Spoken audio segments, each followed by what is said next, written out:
Domigos, devenu l'implacable bras droit de Bélixo, se tenait devant les majestueux remparts qui protégeaient le village et le royaume du roi Crix.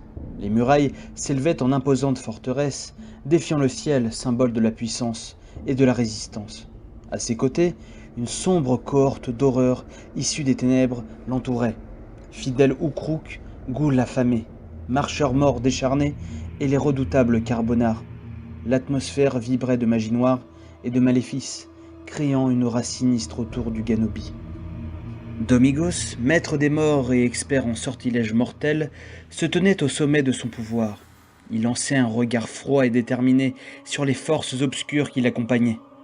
En tant que commandant en chef de l'armée de Bélixo, il avait la tâche cruciale de traquer les deux êtres humanoïdes prédits dans la vision de son seigneur. Dans cette nuit ténébreuse, nous sommes réunis pour une mission d'une importance suprême. Bélixo, notre seigneur, a eu une vision prophétique. Deux êtres humanoïdes se tenaient près de son cadavre. Notre devoir est de les débusquer et de les amener devant notre maître. Cette mission est cruciale et l'échec n'est pas une option. Faites ce que vous voulez avec les habitants. Vous pouvez même les dévorer.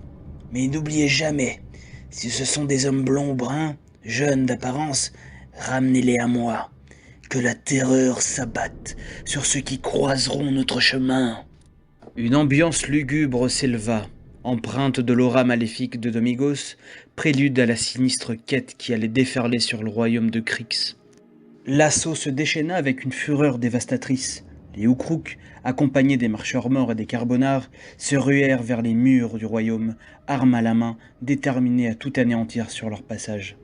Les défenseurs du royaume, pris de court, se retrouvèrent rapidement submergés par la masse implacable de leurs assaillants. Dans l'ombre grandissante, une silhouette titanesque émergea. C'était Smike, le carbonard géant, un ancien compagnon de Jormo Rosaleberski. Sa stature dépassait tout ce que les défenseurs avaient imaginé, sa force équivalent à sa taille imposante. Smike avança vers le mur et d'un puissant coup de pied, il le pulvérisa en 1000 morceaux, créant un passage béant pour les envahisseurs. Les défenseurs, submergés par la violence de l'assaut, furent rapidement écrasés par la puissance de l'ennemi.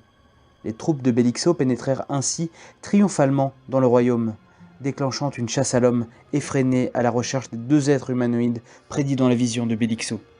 Leurs cris résonnaient dans les ruelles désormais sombres du royaume, marquant le début d'une bataille désespérée.